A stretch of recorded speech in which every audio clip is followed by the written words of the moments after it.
You're now listening to a new episode of The Bookem Show.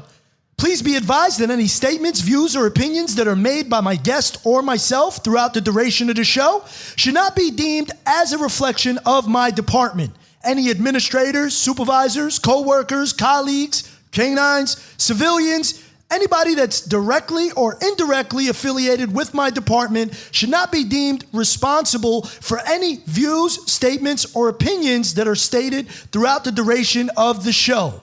Once again, this show is recorded while I'm off duty and on my own time, and I'm in my own studio. I hope you enjoy the show. Let's get it. Hey, yo, you are now locked in with The Bookem Show. Building bridges, baby. Everybody, what's going on? What's going on? We have season 2 of The Bookem Show, and I got a very special guest, man. I'm amped up about this one, man. I just want to say this guy's from Philly, the mean streets of Philadelphia, Pennsylvania, for all you idiots that don't know where Philly's at. But I came across this guy about a year ago. One of our, a mutual friend through social media told me about him and said, you know, this guy, you got to go check him out. He's phenomenal, and he's nothing short of that. With no further ado, ladies and gentlemen, I want to introduce my bro, Prophet. Prophet, what's good, man? What's up, Bookem? How you doing, man? Thank you for having me for one, bro. I'm excited to be here, man. My dude, I'm excited. I'm going to keep it real. I'm excited, bro, because you are talented on multiple facets in multiple ways, brother. Like, we could go on and on about that, man, but we're going to jump right into it, man. I want the people to know who you are. I want them to see who you are, man. So that's why we're doing that. I had to have you on the show, man, and thank you for being on the show, man. So with no further ado, man, tell us where you're from, man. Tell us where you're from. Tell us a little bit about yourself. Well, born and raised in Philadelphia, you know, North Philly, to be more specific. I'm Puerto Rican, but, you know, I like to consider myself Philly-Rican, you know what I'm saying? Just being Philadelphian and Puerto Rican, and, you know, just grew up on the north side, went to Kensington High School, you know. Yeah, I mean, I don't know. Wait a minute. You said you went to Kensington High School? I went to Kensington High School, yeah. Okay, from what I hear, I'm from Jersey, so we hear a lot of negative things about Kensington, man. Is that really how it is from what we see on TV? I guess. I don't want to say that the TV amplifies things and whatnot, but yeah, I mean, crossing the street to go to school, I had to walk by crackheads and fiends and homeless people and needles on the ground, and yeah, a lot of that shit is real. A lot of that shit is real. Wow, that's crazy, man. That's crazy growing up. So who did you grow up with? Who did you live with in Kensington and throughout your life? So I was raised by my mom. You know, my pops, he spent majority of my life behind the prison walls and whatnot. And I was raised by my mom. Yeah, I mean, my grandmom helped out too, because my mom had to work as well. So, yeah, it's definitely Mom Dukes. Shout out to Mom Dukes, man. Shout to Mom Dukes. Shout to Mom Dukes. Yeah. Shout to Wela too. And sorry to hear about your pops, man. We could relate on that to a certain degree. You know, my father didn't spend a lot of time in jail, but he was in the streets and you know, doing some drug selling and all that. You know, growing up in Philly, man, what was it like growing up in the mean streets of Philly? Because, you know, listen, you in North Philly. North Philly is one of the most dangerous parts of Philly. I know that because I have family in Philadelphia. When I told them I was going up to Philly to see a friend and perform in a cypher, they was like, North Philly, be careful. Make sure you be careful. So what is it like out there, man? Like, is it different from any other place that you've been to? I guess you could say so. You know, it's a city of brotherly love, right? That's kind of what it's been stamped as. And there is a lot of love. Don't get it twisted, man. Like, you come here, we got a culture here. You know what I'm saying? Yes. Even like inventing our own words, right? Like John and things like little slang terminology that I carry with me everywhere. You know what I'm saying? I like to highlight the good because You know, Dope. it really is a lot of good. You know what I mean? Especially when it comes to the art majors, right? Like, you got a lot of dope people coming out of the city. Just a little backstory. I saw you a while ago. Correction officer told me about your page. What people don't know and what they're about to find out is you used to be a correction officer yourself. But outside of that, my guy served his country, this country. He was in the Army. Are you still actively in the Army or you no longer? No, I separated, man. I got my honorable discharge, man. Good, man. All those things, though. Yeah, like, I mean, just to backtrack back to the city, man. Yeah. 'Cause that's really where it started. And then I jumped into corrections and the Army and whatnot. And, you know, Philly can be a rough place, right? It's a lot of attitudes running around from road rage to things like that. But, you know, and you... I guess you could say you could thrive off just being yourself. You know what I'm saying? People respect you more of just being yourself and not trying to be something you're not. You know what I'm saying? And that's where I think a lot of people have problems, just trying to feed that ego. You know what I'm saying? And Philly can definitely be in there. Yeah, we need to clap for that. We need to clap for that. I mean, Philly, 100%. Philly can be an egotistical place, you know what I'm saying? And, you know, we carry a lot of pride with us, you know what I'm saying? If you watch any of the Eagles games, any of the basketball games, or even college games, like, we diehard fans, and that kind of goes with that pride and that honor that we carry around. And also, like, kind of, I guess you could say that tough guy mentality, persona, right? The demeanor of a you know, because at the same time, you know, we know that the city is kind of fucked up. Or we also, if you're a survivor of it, you know, it kind of feeds that pride and that honor as well. You know what I'm saying? So I don't want to say arrogance, but just pride, man. You know, and it can be tough, man. It is a dangerous place. These young boys, you know, a lot of the young kids. What I've realized, like, just being in the corrections, right? We can go into corrections. A lot of our fathers are there. You know what I'm saying? A lot of these kids' fathers are there and being raised by these women, and God bless these women, right? But ain't nothing like a man in the household. You know what I'm saying? So you strip the household of the leader, of the man. You know, you get the product. These kids are the product of being raised by a single woman household. You know what I'm saying? And that's why even carrying myself through corrections, I carried myself a certain way with the weight of my father being in jail as well. You know what I'm saying? And trying to treat those guys with the respect that they deserve as human beings. You know, I never tried to read their paperwork or read their case, because I didn't want to handle them from a biased perspective, you know. And every now and then you find out the guy you've been talking to for 6 months it turned out to be a pedophile the whole time, and you're like, oh, you know.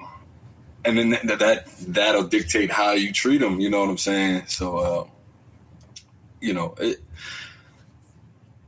going from Philly streets to the corrections, you know, I think Frederick Douglass, or I don't want to quote the wrong person, so we'll just say anonymous or unknown, a quote that I read.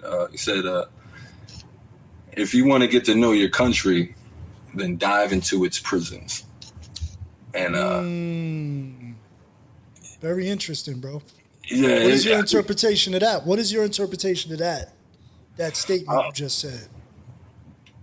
Well, I think you know, the prison and the streets is no different, right? I mean, obviously you're missing women, you're missing like the female aspect of it as far as living and being free, the freedom to do things that you want to do. But as far as like being able to characterize someone or judge someone based off of their characteristics, there's no hiding in prison. You know what I'm saying? There's no hiding who you really are. Because you think you're a tough guy until you run into a tougher guy. You know what I'm saying? Yeah. And I think Mike Tyson said it the best one time. he said, yeah, everybody's a tough guy till they get punched in the mouth, right? yeah. My homie, he says it all the time. Everybody want to be gangster till the gangsters show up. You know what I'm saying? They said it at the Cypher, right? Somebody, Link said it. Yeah, Link said it. Yeah. Shout out to Link, but man. Shout to Link, man. See, I listen and I pay attention, man. But yeah, man, you saying a lot of great things there, man. Yes, I believe that corrections is also the hardest job in law enforcement. Ironic as it may seem, a lot of officers in law enforcement will disagree and get upset that I'm saying this. I am law enforcement myself. If you don't know, you know now. But 19 years in law enforcement. But a lot of them will be like, hell no, they can't. Drive around and give tickets, and they can't carry guns. I'm like, listen, man, you got to be a certain type of individual to work behind those walls with a bunch of individuals that outnumber you by the masses. You know what I'm saying? Like, I agree. Yeah, man, you got to show respect. You said it, bro. Respect, man. One thing I believe is respect will always take you further than money ever could. You can have all the money in the world, but if you don't have respect, man, you don't have anything. So you working in the jail, man, did you ever have to rap in the jail? Did you ever rap for the inmates? And if so, tell us a story or something. Well, I wanted to tie it to when I was telling you about being in the prison and like the differences and the similarities between the streets and the prison, right?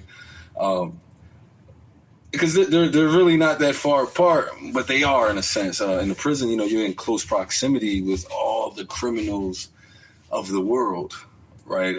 And just to go into the differences between like police officers and corrections officers, it's like, you guys do have a weapon on your hip in a sense, you know what I'm saying? And I guess it's easier to hide behind certain things in the free world, right? But in the prison, on the other hand, you can't hide who you are, you know what I'm saying? And I've always been a rapper, right? Ever since I could read, I started writing, you know what I'm saying? If that makes sense. And I carried that into the prison, just being a writer, a poet, and whatnot. And again, you can't hide who you are, right? So I remember one time specifically in Graterford, SCI Graterford, I believe was at the time of it being open, it was the fourth oldest jail in the United States, right? And it's one of the largest jails in the United States as well. It houses up to like 4,500 inmates in the prison. And then, but what makes it unique is each block, it can house up to 800 inmates on one block. There's 400 cells on each block, and the blocks are long, kind of like a football field in a sense. And in the center of the football field is a bridge where the COs kind of hang out. We call it the bubble. You at the bubble, you know what I mean, on the bridge. And on one side of the block, you got 200 cells. And then on the left side of the block, you got another 200 cells. I got to describe it because it ties into the story of how I started battling. And whatnot. So I'm standing on the bubble overseeing the bottom back of the block, just looking at the whole block, and guys are playing chess, playing spades, just kind of hanging out in the center, in the middle of the block. And I guess out of nowhere or gradually, I started to see a number of inmates gathering at the bottom back of the block, all the way in the back. And honestly, that's never really a good sign, you know what I'm saying? Especially with all the aggression built up in the jail, right? Like shanks, and people call them shivs and shanks, whatever you want to call them, and just fighting, period, you know what I'm saying? Long story short, I see about 40 of them piling up. I'm like, I got to go back there. I let the sergeant know, I'm about to go back there. I know you see what's going on. We must find out what's up, man. It's not a hostile environment yet, though. You know what I'm saying? It's just gathering. Is that how you said it? Is that how yo, sergeant? Is that how you said it? Just like I mean, it's another day in the office, man. I'm about to go check out this. You know what I mean? I don't know. Yeah. I'm not tripping. You can't trip neither. I know. They can tell it's you funny scared. how You know what I'm saying? it's funny how laid back and smooth you are. Like, for all you know, there could be somebody getting stabbed, and you like, yo, man, I'm gonna go check that out. That's what you signed up for, though. You know that. Yeah, 100%, man. So go ahead, man. My bad.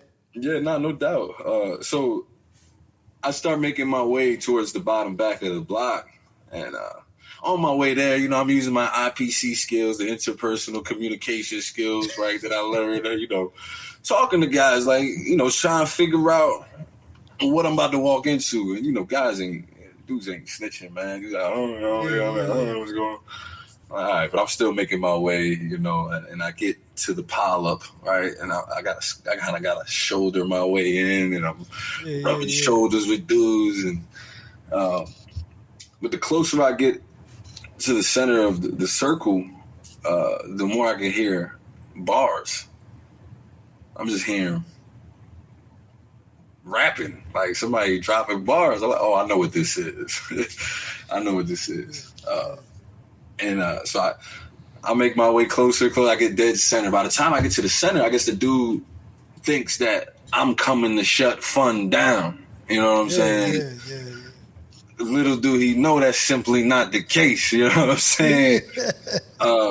So he stops rapping, and then I basically, you know, when it's your turn to start rapping, when you're in a circle of individuals and it's your turn to start rapping. So first thing I'm, hey yo! I couldn't even get a line out, mind you, because I'm the only one wearing uniform. And, you know, and it's like 40. I'm surrounded. You know what I'm saying?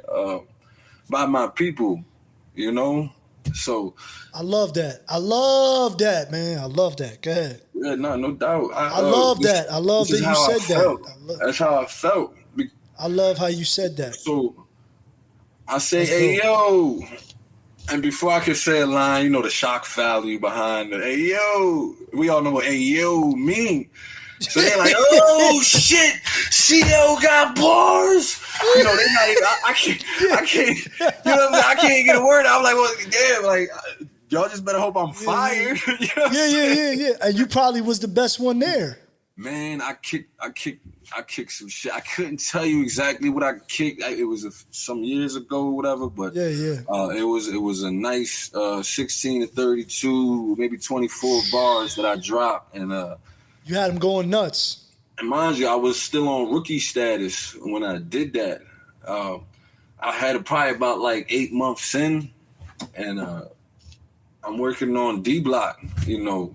And there's no pun intended. D block. There's a Delta block in Graterford that I worked on, and that housed the level 4 inmates, which is like highly dangerous.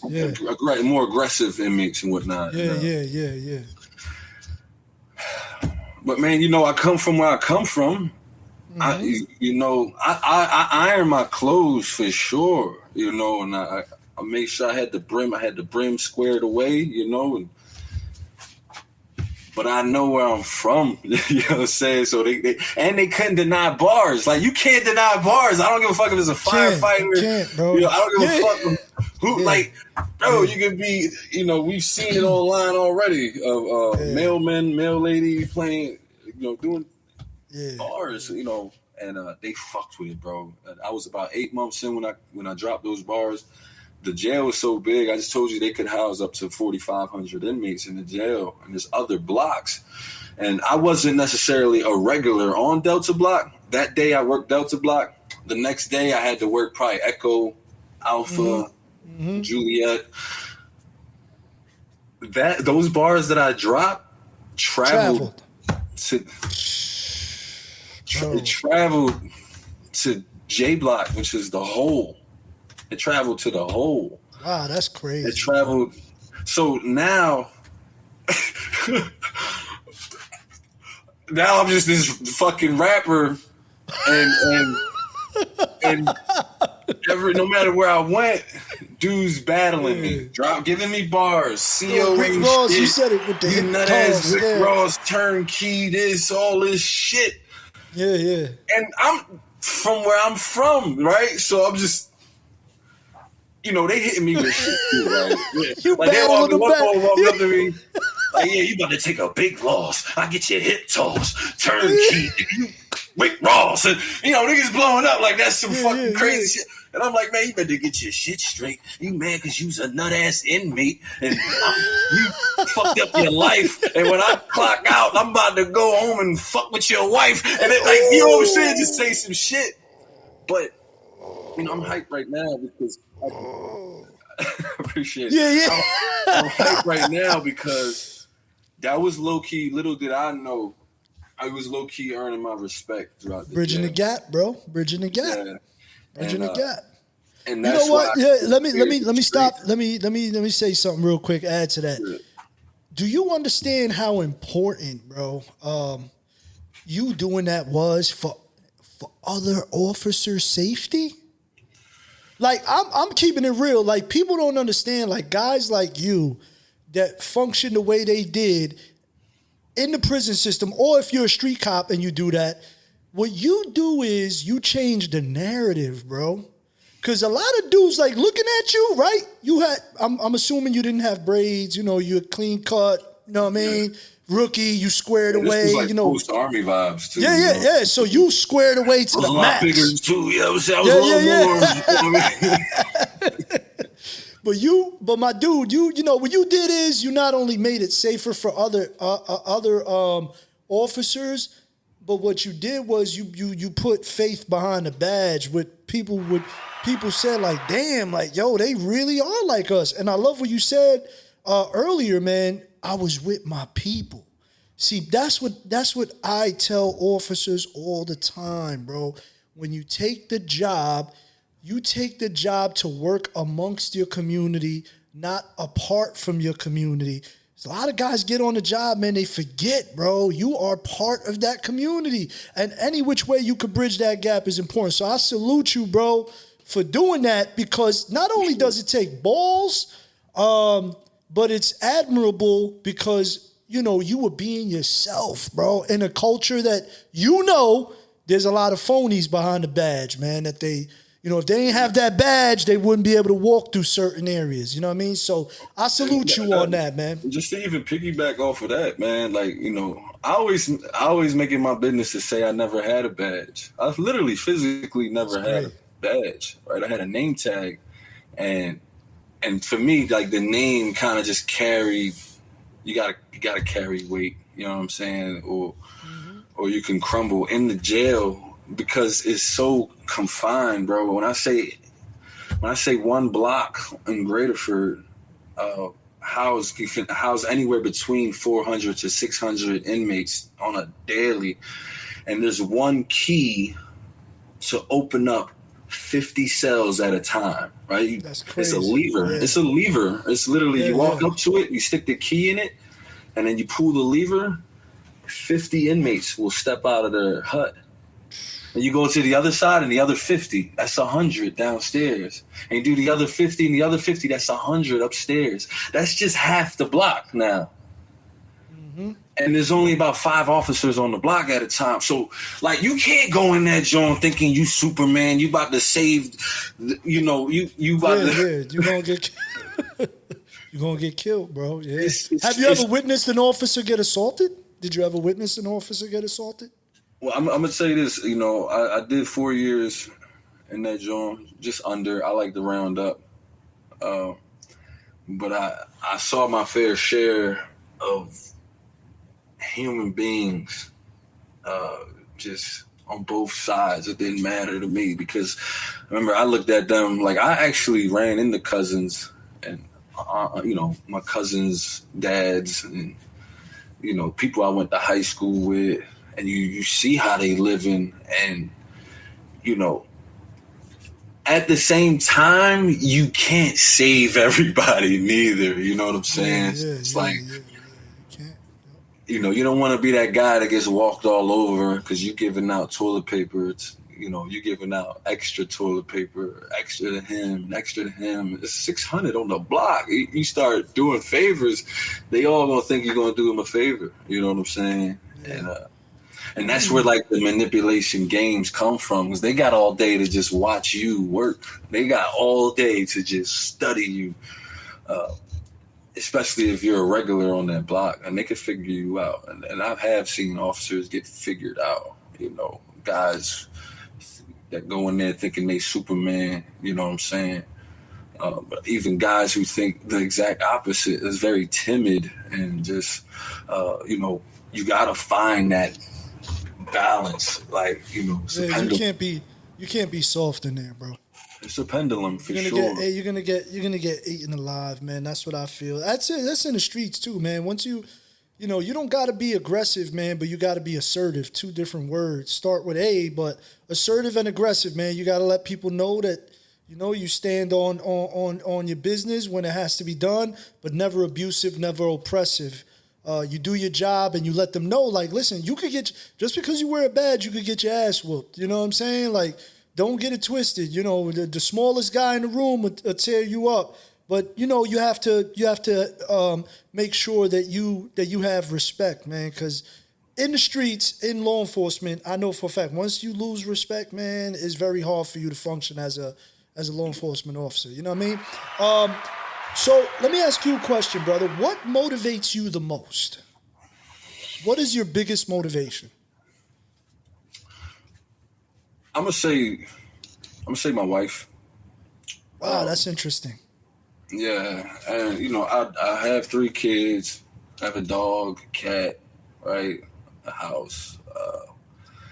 But all 3 kids with the same woman? Yeah, it's my wife. Yeah, beautiful. How long y'all guys been together?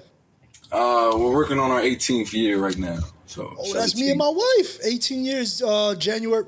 Yesterday we know each other. She just mentioned it. So congratulations, bro. Appreciate it, man. Thank you. Congratulations to you too. Yeah, man. God bless you, man. That's great, man. Who's your biggest inspiration? I used to think I was Michael Jackson. That just hit me out of nowhere, bro. I would have never expected that. Yeah. Used to dance, used to sing. What we talking about, bro? Man, all of it, man. All of it. I can moonwalk to this day. You know what I'm saying? Bro. That's crazy. Yeah. That's Michael Jackson. There's nothing funny about that. I want to clear something up. Listen, I want to say something, bro. I'm going to say this on a live, man, because I told you phone conversation, bro. I'm giving you your flowers here for the show, bro. Bro, you are super talented. Like, you the type of dude that anything you do or put your mind to, you become successful. So I'm not surprised that you said, I'm laughing at Michael Jackson because you could be one of the greatest rappers. Like, we're gonna get to that, but I'm watching all your battles. You battled Grizz, you battled Madface, you battled old Solo. Bro, I'm paying attention. I'm tapped in. I'm watching your wordplay. I'm watching how you move. I'm like, this dude is an animal, bro, in a good way, for those sensitive people out there. This dude, because people do get offended, but, bro, you do everything, bro. Do you think, now, I mean this respectfully. I want to say this respectfully, but I want to challenge you. I'm a lot like you when it comes to that. I want to do everything, right? I feel like I could do everything. I feel like you're a little better at me in a couple of these spaces, and I'm not ashamed to say it. But I want to say this. Do you think that that's a weakness? Because I feel like people like us that our minds are constantly going 1,000 miles, bro. And I feel like a lot of times I can't finish a task because I want to do 50,000 things. Do you feel that that's a weakness? Most definitely. Yeah? I feel like the ambition of it is not a weakness, because I got drive. Yes. I got mad drive. I get an idea, and I just want to fucking start executing. You know what I'm saying? And I don't think that's a weakness. I think how we organize our thoughts can be a weakness. You know what I'm saying? How we organize the chaos, right? Like we talked about organized chaos not too long ago, and it's yesterday. The drive behind that is very beneficial, you know what I'm saying? But now it's like, I think like with me, this is why I've been using ChatGPT, and I'll tell it to the world. It's so beautiful. Because I don't go to it for ideas. Nah, I mean, why would I go to it with my ideas, and then it helps me organize the ideas and helps me create documents like artist contracts and agreements and like just all kind of things, How you think I created the agreement, bro? Absolutely, man. The legality, it's like having an assistant. A lawyer, a lawyer in your pocket. I mean, I know guys that help with their cases, understand the court documents, you know what I'm saying? Yeah. It's beautiful. So I've just started organizing my chaos, you know what I'm saying? Which is why I guess, we say I wish I would have had this mentality a couple years ago. I guess I wasn't ready for it, but I don't. To answer your question, I'm trying to learn to turn it from a weakness into a strength, and even thinking about it as a weakness just kind of ruins my mood a little bit. I'm just like, I say I'm actively getting better at it, so. It's becoming less and less of a weakness for me. That's good, man. No, that's good because that's something I thought about. Because even my wife says it the same. She's like, man, you got to focus on one thing. Like, you want to do this, you want to do that. And, bro, very similar to you, man. A lot of what you see, I created myself. I spent hours and hours in YouTube University, hours and hours reading books. You know what I'm saying? And by myself, bro, no help. And, we're going to get to that. I guess there's weakness in not having a team, too. Yeah. And the weakness comes from me wanting to just do everything myself. Because on the flip side of that is I don't want to wait for nobody else neither, right? I got to wait. If I got to be on your time, then, that trips me out, too. You know what I'm saying? I'll just go get this shit done myself. Having a team is important, bro. Bro, me and you are very similar, man, because for me, my fear is number one, I've been backstabbed plenty of times, man, done dirty, you know how it goes. Number two is I'm scared of putting somebody on that won't give it the same type of passion or misrepresent what I'm trying to do, because you're a brand. If somebody does something that's out of pocket, that's a representation of you, you know what I'm saying? So it's like, you got to be very selective in who you allow in your circle, man. You know what I'm saying? So, well, let's get into I want to get into the rapping, man. So, bro, I went deep into the Prophet archives, man, and I went back 4 years ago, and you had. I guess you started something in the Poppy store, a battle league. Was that your thing? It was called Battlegrounds or something like that. I forgot the name, man. Oh, you talking about the battle we did with Osolo? Yeah. Well, you bodied that, man. You said you killed it. What I love about your style, man, is that, and I'm going to invite everybody to please go check out his YouTube channel, Prophet MR215. Prophet MR215. You see the banner down here. All his information is there. Pretty much the same handle across the board. But go check that out, YouTube, man.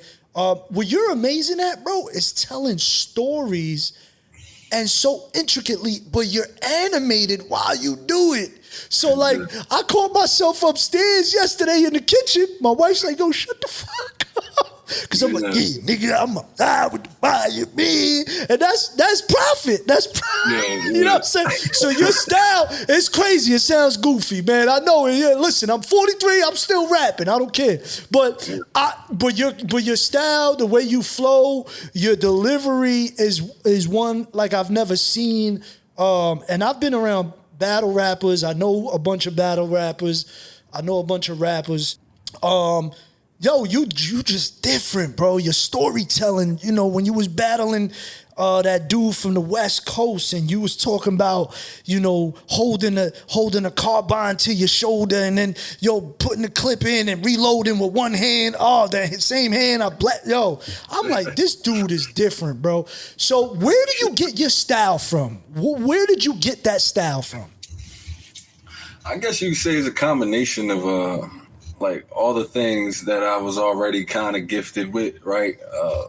For one, changing my voice. right? I can talk like an Italian. I can go to, I can talk to Myra and get the pizza and the lasagna. Like I like doing shit like that. You know what I'm saying? Yeah. The Arnold Schwarzenegger voice, the Macho Man Randy Savage voice. Combined with my love for like movement, like Michael Jackson. There's just a side track, real quick, a little side note. There's a video out there that's breaking down the Smooth Criminal song, and they break it down beautifully. They take away the instruments and they just leave Michael's vocals, and he has like 12 vocal takes, 12 of them, all layered on top of each other, and down to the littlest. He does this for like fucking 3 minutes straight, and it just his percussion with his vocals. There's so many layers to that, and he's performing in the booth, not even in front of a live audience. He's just, imagine just being in the booth, in the closet, just kind of like,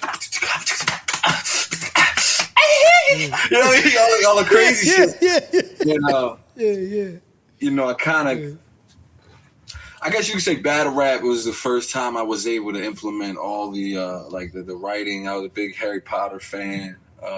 Just J.K. Rowling and the way she wrote the whole. That's crazy. You know her story, right? You know her story? Yeah. She's God bless her. But her real name isn't J.K. Rowling's. You know that, right? It's something else. What is it? You know that's not her real name because she had to change. Put me onto the story because I was more so talking about the Nah. So J.K. Rowling's, you know that she got rejected by major publishing companies 15 times for Harry Potter. She had Harry Potter years before it came out. Nobody would publish her because she was a woman. Well, that's what she felt. So what she did was she changed her name to J.K. Rowling's because it sounded more masculine.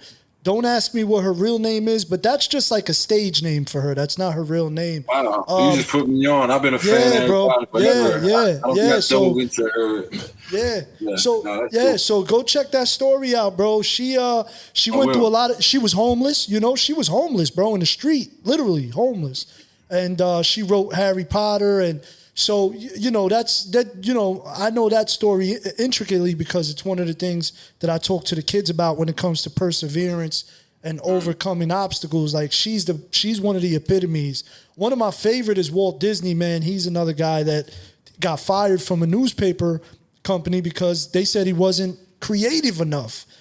You know what I'm saying? Bro, getting back to you, man. Bro, I commend you, man, because you're not ashamed of being yourself. There's a lot of rappers, and you said something interesting because I listen to everything. When I talk to people, I try to. Some things slip through the cracks.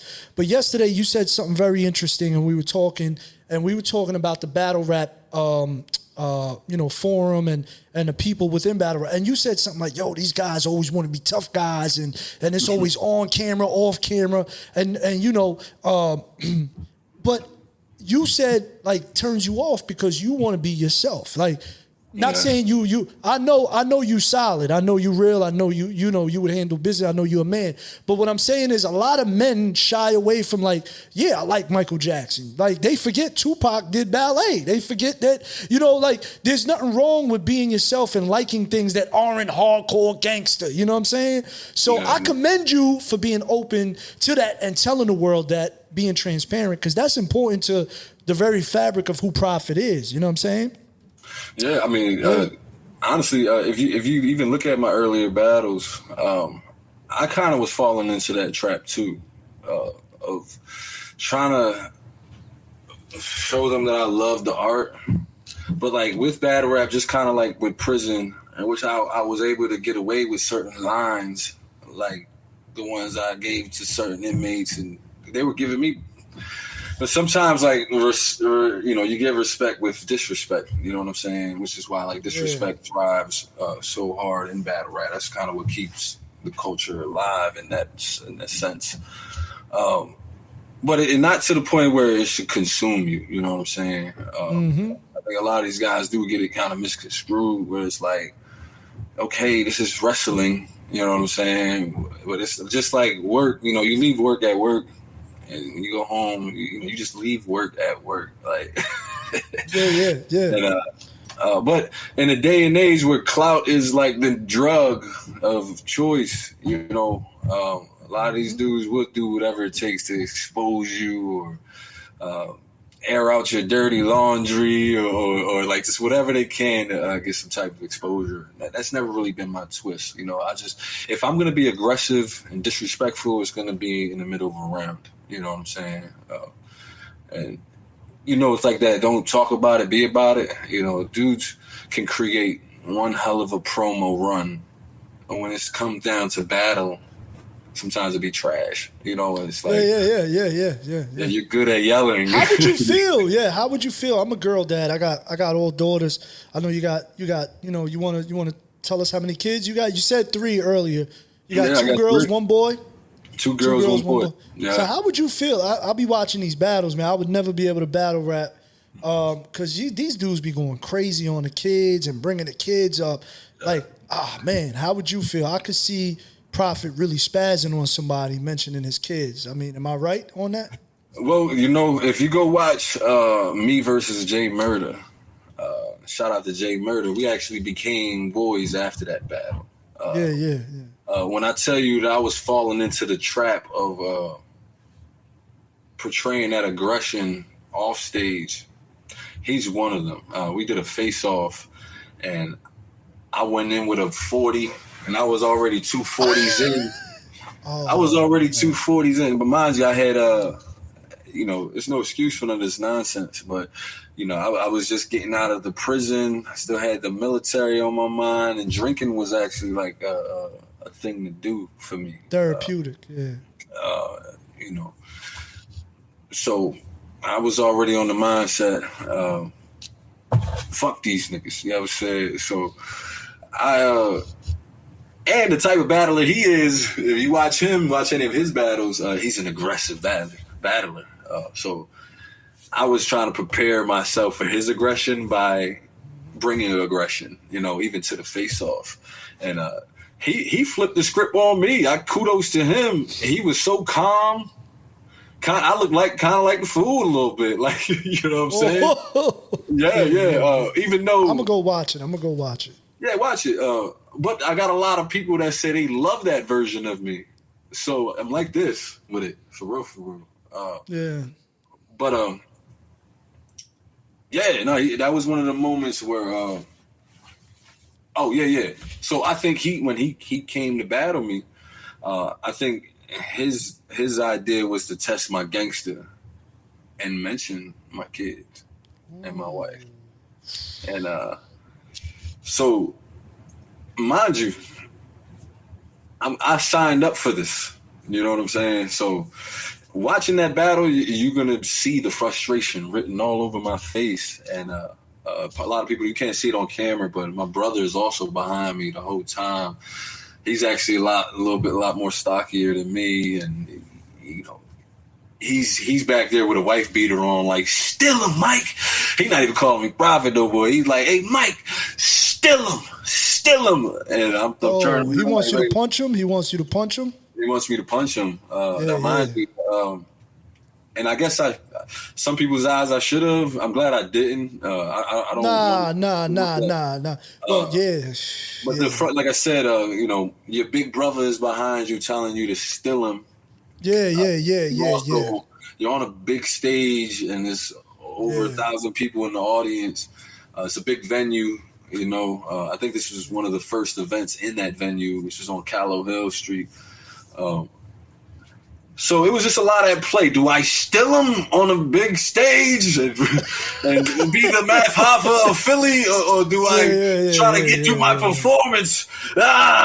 Fuck this guy. You battling with your angel and demon on the shoulders, man. I mean, I'm glad you did it, bro. To kind of finish off on that, I always said it, like, that's one of the battles where I feel like I won the lyrical war, but I kind of showed I was frustrated the whole time. You can see it written all over my face. Yeah, bro, I don't blame you, man, because I'm Man, I'm super passionate about my kids, man. I'll be a softie for a lot of things, but when it comes to my kids, bro, whew, and just to throw it out there, and it wasn't, to me, in my mind, it also wasn't punch worthy because the manner in which he used my kid's name, he used it as a double entendre. He didn't use it as like a disrespectfully, like yeah. It wasn't. He just put it in a sentence. Like if your name is Bookem or like whatever, he just kind of used a name flip. Oh, I got you. Yeah, that's not bad. But but I get you, bro. I mean, but I commend you, bro. Keeping you. You know what, bro? That's mental fortitude. That's called stoicism, man. That's being able to not allow somebody's actions dictate how you react. And that's something that I struggle with, man. I had to tap into my inner Marcus Aurelius. Yeah, he's the king of stoicism, bro. Yup, 100%, bro. Yeah, bro, you gotta, and that's, I see that in you, bro. You're very stoic with some, I just met you, bro, so I can't say with everything. You could be a serial killer for all I know. You know what I'm saying? How'd your wife? How'd your kids? What's that joint? Yeah. That's a long time ago, bro. I forgot about that dude. So yeah, man, let's talk a little bit about family since we're on that topic with the kids and everything. God bless. God bless your family, man. God bless your wife, your kids, bro. There's nothing more important than family, man. With that being said, you said earlier your dad was locked up. Is he currently locked up? Yeah, so he went in basically when I was like 3 years old. I have like some early childhood memory of that, you know what I'm saying? But he ended up doing 22 years. And for what? For what, if you don't mind talking about it? Just in the streets, from my understanding, I keep it real. From my understanding, he was like drunk driving and he, like crossed state lines and violated his parole. Got into an accident, and I believe the lady died in that accident. I believe so, man. So they was trying to roof him. You know what I'm saying? The 22 straight for that. 22 years straight. Wow. In Pennsylvania? In Pennsylvania? Yeah. Or in the state that it happened in, the charges. I believe the state that he happens in. I believe it was probably like Virginia or something. Did that affect Young Prophet? Did that affect you, man, as a kid? I'm sure it did. I mean, well, you was 3 years old, man. I would say as an adult looking at it now, of course, you know what I'm saying. But at the time of being a kid, man, I was being a kid and trying to go outside and play for real. Yeah, you don't know. Yeah, I did have those moments. Like, where's daddy at? I mean, where's my father? And my mom tried to explain it to me best I could. The older I got, the more I understood. You know what I'm saying? And I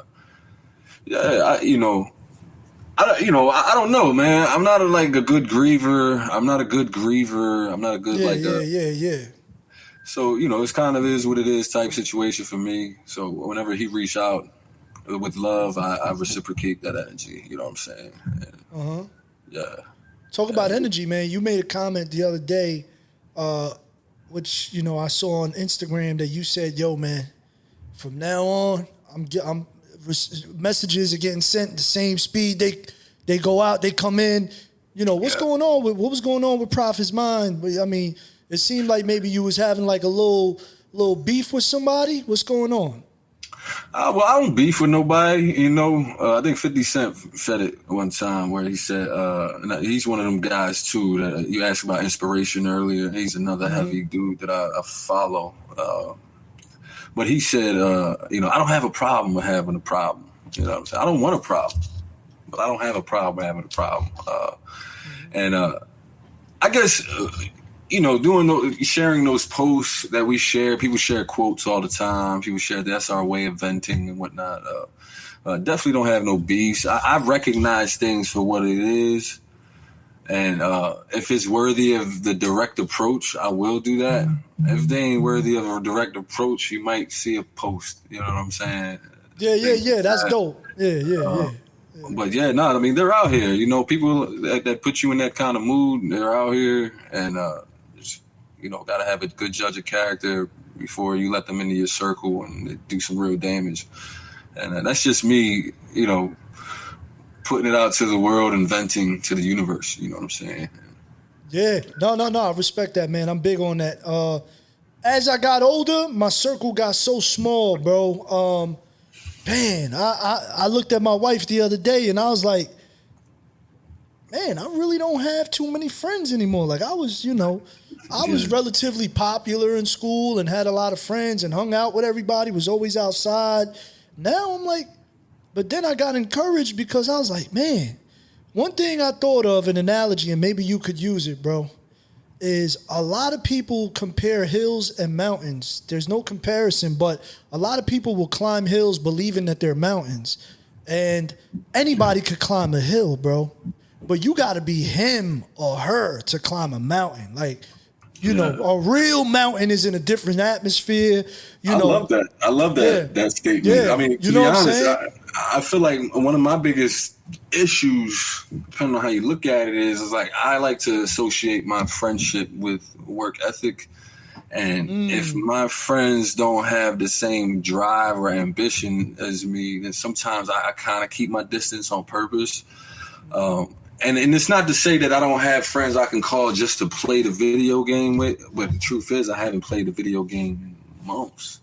Mm-hmm. So I haven't been to the bar to hang out in months. So a lot of my friends that are in that world, I just don't, I don't want to say don't relate to anymore, but I just don't associate too much with because I'm working on something else. You know what I'm saying? Mm-hmm.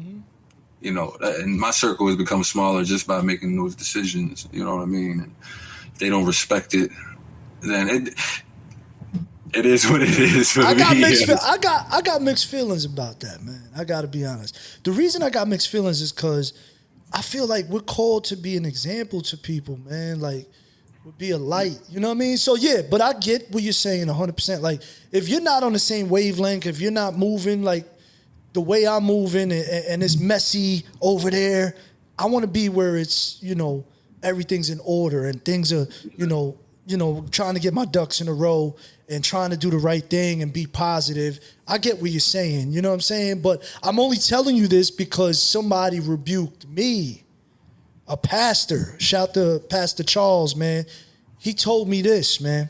He goes, yo, I said, why? Because I separated myself, and I'm being fully transparent here, from a lot of cops. And the reason why I did it, because I'm like, man, they don't support what I'm doing. I'm doing something positive. I'm out here, bridging the gap for the community. They don't show no support. Plus, they're corny, like the way they are. Just, there's no camaraderie. There's no real brotherhood. So I started distancing myself. But then I started saying, like, yo, the Bible says, don't yoke yourself to people that are negative. So I'm using that, and I'm like, yeah, well, if they're not on the same, like you said, same wavelength, if they're not moving the way I'm moving and whatever, then I'm going to separate myself. But he told me, he goes, yo, bro, he goes, a tree that grows fruit bears fruit so others can eat from it. And I was like, wow. And he goes, the tree doesn't care who eats from it. The tree is going to be the tree. That's what it's there, to bear fruit. But he goes, you're going to be a tree that's worthless if you don't allow others to enjoy the fruit from who you are. And I'm like, wow, that's deep. And I'm like, but how can I do it? Because I'm so bitter, bro. I'm keeping it real. I think that ties into what I was saying. Though. I ain't gonna lie. I think that adds value to what I was saying. Yeah. Because they're gonna eat the fruit anyway, if I call them or not. You know what I mean? Like, I know that. I know that, like, God is. I'm not a real heavy religious man. You know what I'm saying? Grandma stopped taking us to church a long time ago, and I think the more I experience in life, the more I don't want to sound like one of those Gen Z babies where I'm a spiritual being and I'm in touch with the universe and things like that. But I really feel that way. You know what I'm saying? And especially since I had stopped drinking less and just started tapping into my chakras more and being more in tune with my mind, body, and soul. Like, it's a real thing, man. And I don't shun people. I just, like, you can eat the fruit. You know what I'm saying? I'm just my drive to grow this tree is my goal. I can't. Get you. If I'm over here playing video games with you, who's laying the foundation for the tree to grow? And yes, you're right. I get you. You're gonna eat the fruit. I know you are. You know what I'm saying? Because I'm gonna allow you to, even when you come. We haven't spoken in a minute. You know what I'm saying? You actually shunned me because I stopped drinking with you. You shunned me because I stopped drinking with you. That's crazy. You know, things like that, though. Like, and, you know, hey, that's when people start saying you changed type shit. Like, yo, I don't want to drink no more, bro. I don't want to get high all day. I enjoy getting high. I like smoking weed. Yeah. But if it gets me to the point where I'm not finishing this contractual agreement that I got to write up or... Yeah. I'm sorry, bro. You catch the fruit later, man. Like, I got you. Now, I see what you're saying. Yeah, I see what you're saying. I'm doing it wrong. You know what I'm saying? The way I'm doing it is I'm completely... No, I'm being real. No, I'm being 100, man. I'm doing it completely wrong, Prophet. You were a correction officer at... what was the name of the prison? SCI Greaterford. Greaterford. Okay. What made you want to get into law enforcement, man? Well, it wasn't my first choice. Honestly, I was taking the firefighter exam at the time. And I got family that's in law enforcement as well. You know what I'm saying? And through the family, they basically, they was telling everybody in the family, yo, they hiring over there. Yo, it's a good job. It come with benefits, all this shit. I was like, my job, I'm 2 kids in at this point. You know what I'm saying? My oldest 15. Yeah. So I'm already a father, and I was just like, fuck it. You know what I mean? And I found out my pops was, I can't, you can't even really talk about all of it, but I found out that it might be an opportunity for me to see my dad, you know what I'm saying, on top of feeding my family, and it just felt like a good opportunity to take advantage of, for real, as far as the benefits and whatnot. It was definitely nerve-wracking too, you know what I'm saying, like about to step into a prison, you know what I'm saying, never know what to expect. But the firefighter thing never fell through. That exam is kind of difficult. I ain't gonna lie. Like, they got the written exam they got, man. I think I failed that, Joe. I failed that, Joe. And, I'm surprised, bro, because you're a smart dude, man. So, I guess I didn't take advantage of all my gifts at the time, right? I'm just a young kid, young father, Yeah. Yeah, I got you, bro. I got you, man. So it's like a job that fell on your lap, former military. It kind of fit, it kind of fit perfect, man. I want to ask you, man, people who do tend to do the most are the most unsatisfied. So, you do a lot. Do you feel that you're satisfied with the trajectory of where you're at in life right now? And where does Prophet see himself in 5 years from now?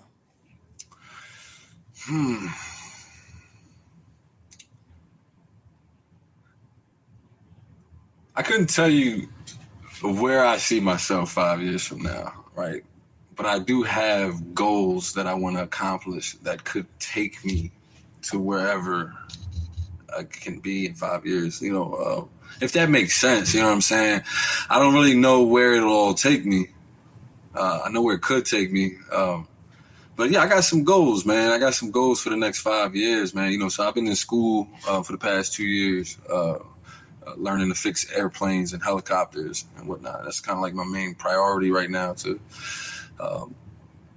just create financial success for my family, right? It's like one of the best careers as far as income-wise and just growth and development. So I've been doing that for the past 2 years, and obviously the goal is to, get in the field and start doing it soon. You know what I mean? And also with the extracurriculars, like the Poppy store, the ciphers and whatnot. I guess for a while, I think I told you this before, for a while I was treating it like a hobby, you know what I'm saying? But so many people are like kind of fall in love with the idea as much as I'm in love with it. So it's hard to walk away. It's definitely hard to walk away from. You know what I'm saying? Yeah. You know, and the goals have been developing since the birth of that. You know, and everything surrounding music. It's not just a Poppy store. Shout out to Known Records, Known Studios, man. I like to call him the Dr. Dre of Hunting Park out here in North Philly. But he's been around for a while. He recently asked me to partner up with him in opening up a professional studio right here in Philly. And we got the ball rolling in that. So that kind of ties directly into all the things and the goals I have with the Poppy store, right? It's like a one hand wash the other type situation. And yeah, man, once, you know, things are falling in line. I'm meeting people too, you know what I'm saying, that are adding value to the things that I'm doing, and on all aspects, you know, whether it's the airplanes and helicopters or music and production, you know what I'm saying. I'm just grateful, man. Yeah, I'm just grateful for sure. That's great, man. And perfect segue into the ending, man, is the Poppy store. The Poppy store, man. Listen, man. I just want to say, I did a track for the Poppy store. I want my bro. We do a live review. We're doing a live review. But this, I think I sent it to you. But it's not like a Poppy store theme song. But it's something that motivated me. I came back from the Poppy store, ladies and gentlemen. I came back so motivated and so impressed by the Poppy store platform. I came home and I was like, yo, my boy Prophet is onto something. My guy Prophet. I say my guy Prophet. I just met him. But I believe in aura. I believe in energy, vibes, and it was just amazing. My man put it together. It's a cipher. He had about 20 artists there. We had guitarists, poets, rappers, and he put it together so well, so structured. I was impressed. The venue was perfect. The people were good, and you had people from the trenches. You had people from Jersey. You had people that were Christians. I mean, you had all types of people meeting in this bodega with no problems, and everybody was talented. So I was so impressed by it and so motivated that I told Prophet, yo, I want to help you in any way I can. Number one. Number two, I came home and wrote this. So I want you to tell me what you think, Prophet. Let's get it. I want you to tell me what you think. Let's go, man. You can actually rap, though. I'll fuck with you. You can actually rap. Bro. I'm trying to hear something for sure. You hit me up when you grabbed my shirt, by the way. You was like, I was like, let's go. You know what I mean? So shout to you, man. Shout to the Poppy store. We're gonna play this real quick for the people, real quick. But after that, we're gonna talk about the Poppy store, and we're gonna end this interview with Prophet. All right, check this out real quick. We're gonna mute the mics. Put a battery in my back. I had to write this today, man. Bars out the world, I came to earth in a capsule. Landed in the mud and molded turf in a castle. If rappers try to gamble, I rip them like a raffle. Cause I spit like carbines clipped through a satchel. These verses is raw dope so they could travel through the same tunnel system El Chapo passed through. If you have a little drive, don't let them gas you. The same wall you build be the same wall you crash through. Dummy, see I'm a product of a hustler. I'm number one, ain't you tired of being runner up? Married the game, carried a 9 in my cummerbund. Stop lying, only thing you blowing is your bubble gum. I am the streets, be wary how you park on me. Y'all some trees, when I leave you gon' bark on me. Pops ain't buy you a car, that's a sob story. But in my city, kids be happy if they saw 40. Make it short like IG, I ain't with long stories. I'm dreaded on this mic, Bob Marley. Game of Thrones, House of Dragons, and I'm fire breathing. The hood sound like Daytona when the tire's screeching. A lot of coughing, there's smoke in the air. You gotta be kidding, these pussies is poking a bear. My focus is clear, your vision is grossly impaired. Cause you never see me, but you gon' notice I'm near, yeah.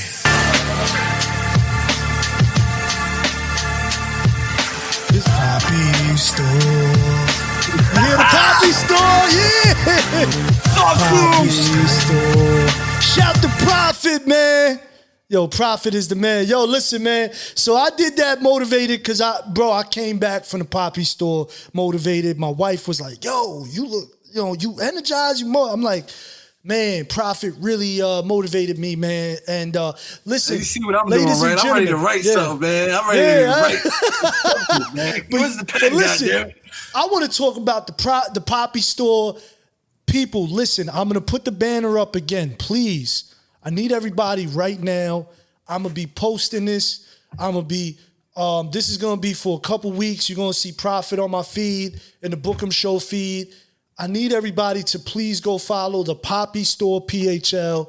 This movement is incredible. A cipher in a bodega, corner store, owned by Dominican, Puerto Ricans, whatever. It gets no more urban, no more hip hop than what this is.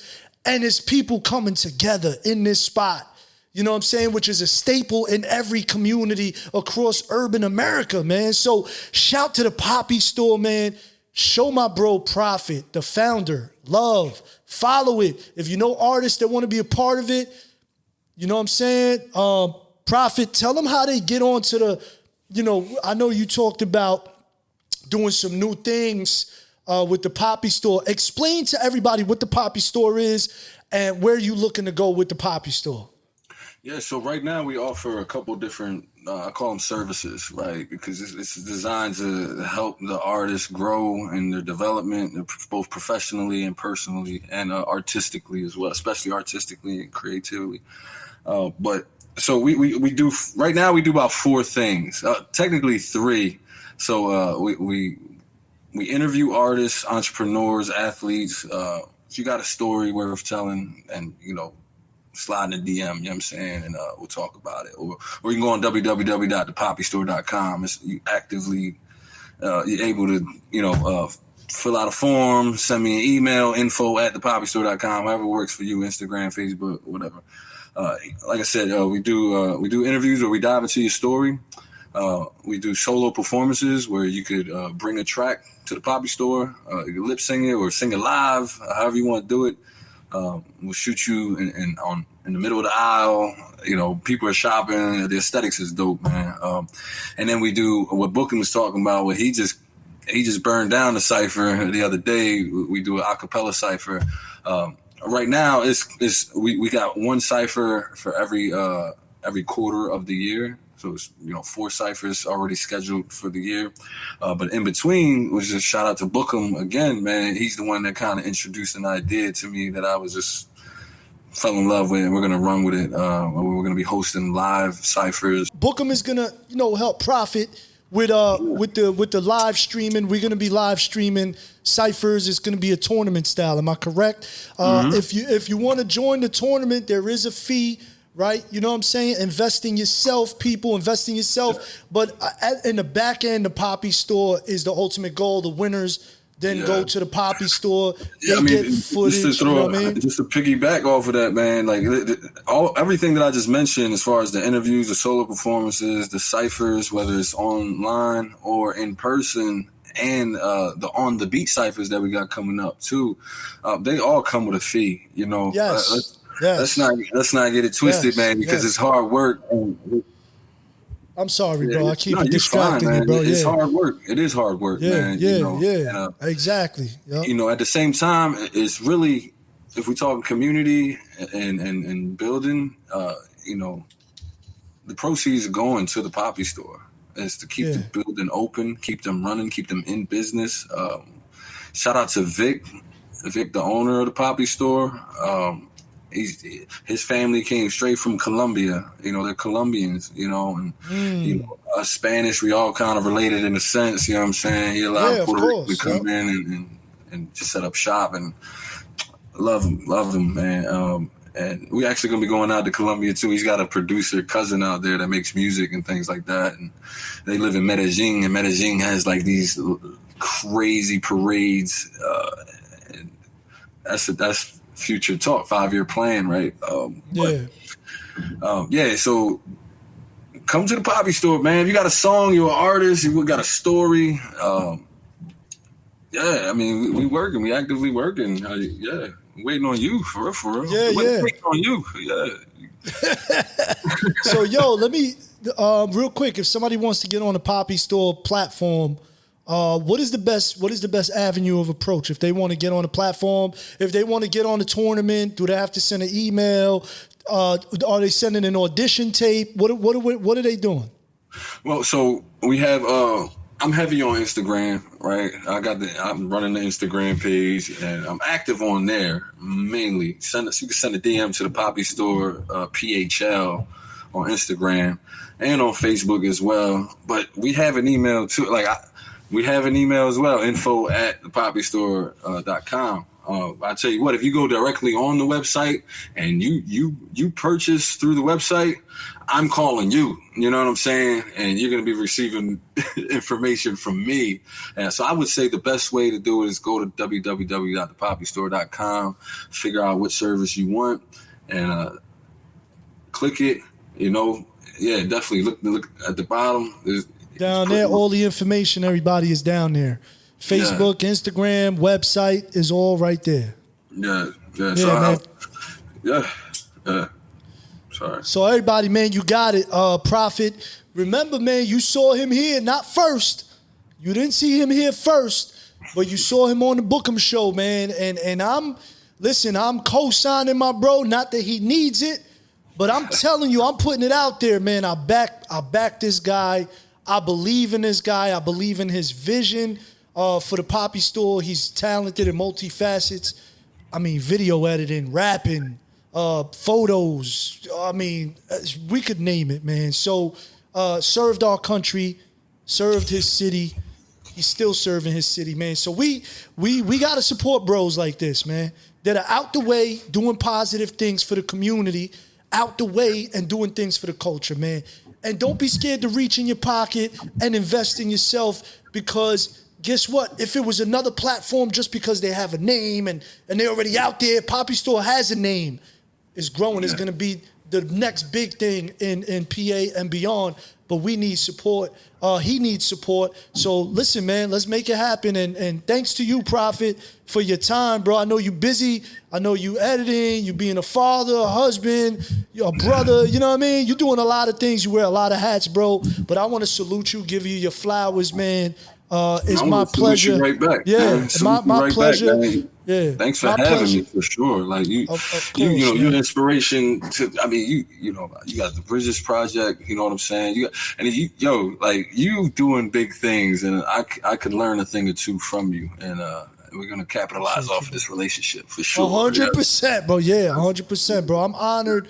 I'm honored to be having this conversation with you, bro. Cause you put some fire under my ass too, man, with some things and gave me some affirmations. So listen, man, you got my support. You got Jersey on your side. I'm going to make sure everybody that I know knows about the Poppy Store, knows about Prophet. And I'm looking forward to working with you, man. God bless you and your family, bro. Is there anything you want to say on the outro? Hey, man, look, man, just keep supporting positive, love, reciprocate good vibes, good energy, man. Continue to be yourself. And, remember, it's not what you do, it's how you do it, man. That's it. Hey, yo, you are now locked in with the Bookem Show. Building bridges, baby.